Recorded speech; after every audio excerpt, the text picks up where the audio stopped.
Welcome to behavior management. This is a key part of parenting, although it is truly challenging. Nobody wants to be that parent in Walmart with the kid who is having a meltdown.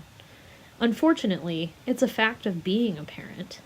As kids are developing and maturing, parents will encounter countless behaviors: the good, the bad, and the outright ugly. So, what can parents do to impact their child's behavior?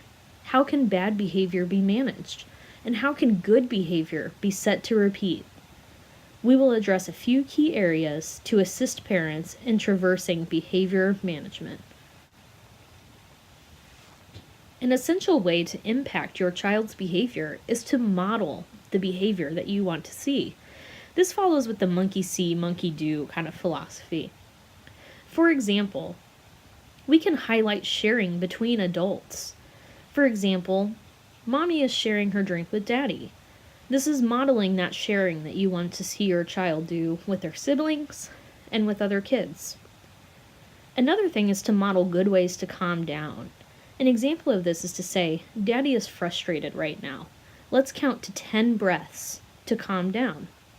This shows your child that it is okay to be frustrated, but there are constructive ways to deal with that. Another thing would be to teach children to say how they feel. This can be by you expressing how you feel. For example, mommy is upset right now. Or noticing a behavior in your child saying, it looks like you are feeling sad. It helps to put a name to the feeling for children to understand what they're experiencing. We know that much of the behavior that we see out of our children is attention seeking. A behavior that leads to attention will lead to more of that same behavior. The natural response is to direct your attention to misbehavior. But positive attention in good supply means that children will not seek that negative attention. The better way is to direct attention to something that you like that they are doing, and remove attention from something that you do not like. For an example, this would be saying, good job listening to me the first time that I asked, or good job being quiet when the baby is sleeping. This keeps it positive, and it's directing all of that attention towards those good behaviors that you want to see repeated, rather than directing the behavior to the behaviors that you wish would go away. We know that ignoring behavior is one method to use. However, ignoring the bad only works if you highlight the good. Ignoring means don't look, don't touch, and don't talk to the child when they are doing a behavior that you do not want. As soon as the behavior stops, you jump to the positive. For example, you are being quiet now. It looks like you are ready to play. This engages the child after that bad behavior has ended. They're demonstrating that positive behavior, so you respond positively at that point and direct the attention. Let's take a moment to review some of the key concepts that we've talked about already. We want to model the behaviors that we want to see in our children. We want to notice good behavior and praise that, because we remember that giving attention usually means that that same behavior will be repeated. But notice that it's the good behavior that we want to praise and direct our attention to. We need to be sure to understand the developmental stage of the child and not have an expectation that's unrealistic of where they are developmentally. Structure is so important to kids. This gives them an idea of what to expect. It keeps things in an organized manner for them, and it's a bit more easy to tackle as a parent when there's structure there. Discipline strategies. We need to have an idea of what those are, what we're okay with, and what is actually developmentally appropriate for the child. We should be calm and consistent in discipline. This helps a kiddo understand what to expect when they step out of line. We always need to be understanding of the behavior, and understanding of how our response affects the child. Repetition continually enforces good behavior. Be prepared and anticipate and plan for situations and behavior that may be more difficult or maybe easier. And then always remember to be cool, calm, and collected.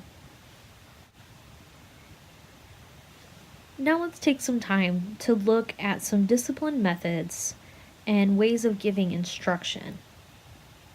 For example, timeout. We've all been in it, we've all put someone in it, but does it really work? Timeout means time from attention, not punishment or social isolation. I think the key to timeout being successful is understanding this. This removes the child from the situation and encourages self-calming. Timeout can begin as early as 9 months of age. The key is short statements. For example, you would say, "Timeout, hitting," and place the child in timeout.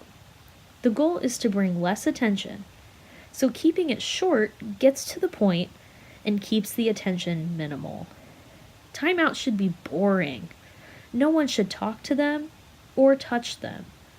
This is key for timeout being successful.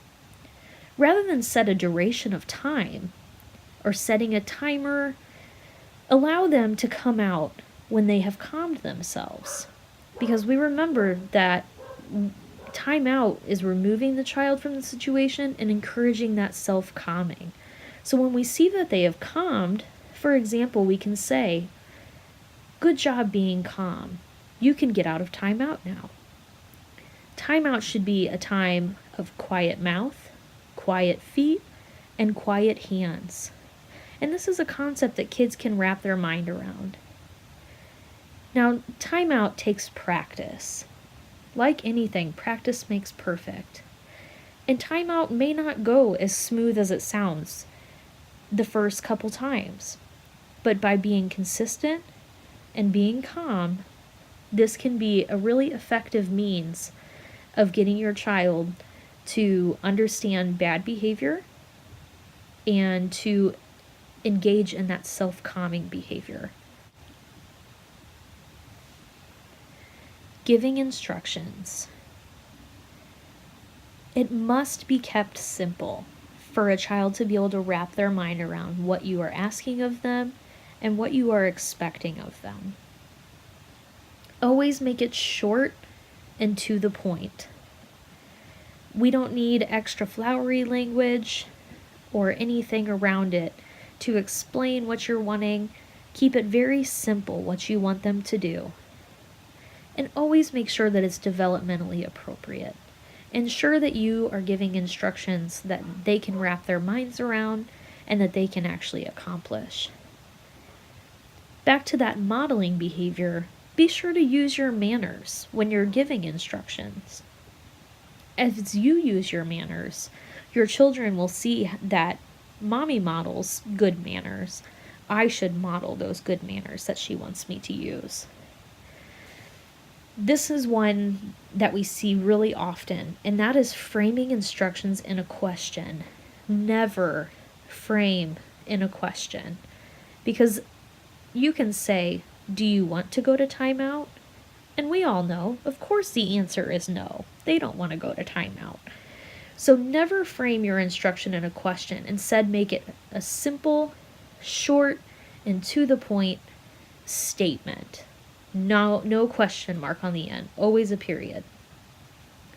If it is a situation that you can give them choices, make sure that those choices are simple. Give an option A and an option B. Something that's real simple for them to choose. But always make sure that both of those options are something that you are okay with them having or doing.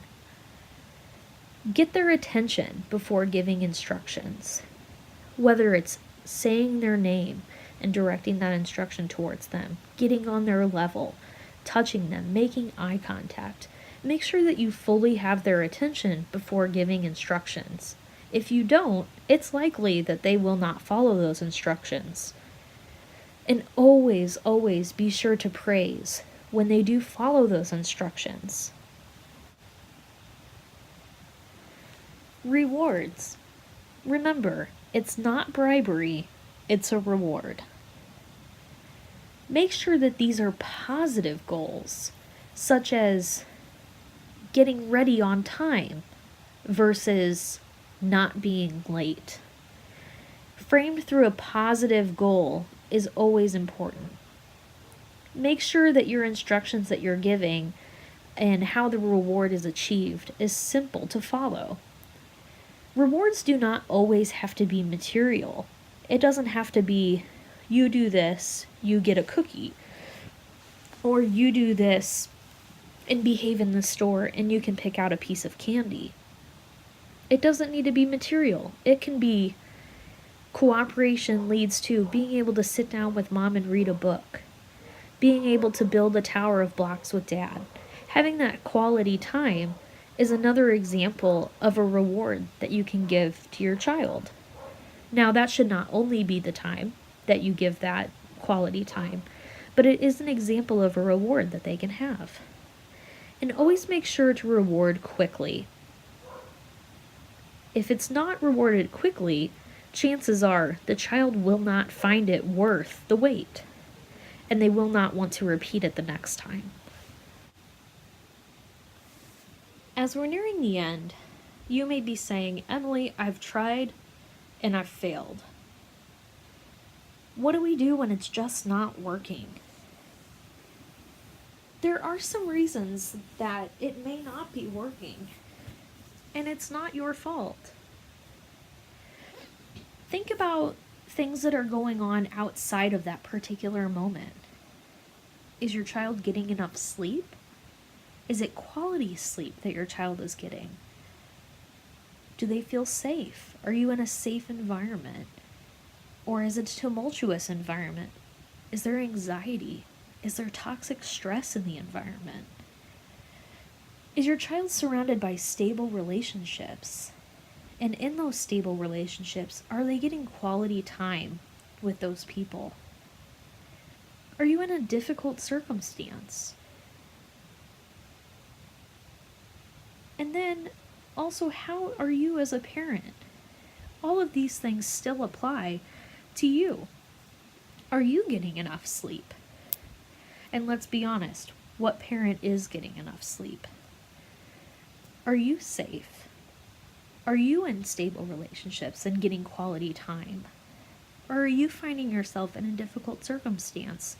Maybe not even in your home, but at work or with other peers. All of these things can make behavior management more difficult. And so you may be doing everything right, but it's the circumstance that is making it more difficult. So these are things to address if it's just not working. So where do we go from here? Do we all exit this with perfect strategies, perfect skills, and perfect kids? Probably not. We know that being a parent is messy. We know that working with kids is messy. The key is knowing how to handle these situations. I hope some of the things that we've shared today have been useful. I hope some of the things have been a new learning experience for you. And I hope that some of these things will be applicable as you go forward and deal with your child's behavior. I want to thank you for your time. Thank you for listening. And if you have any feedback, I'd love to hear that as well. Thanks.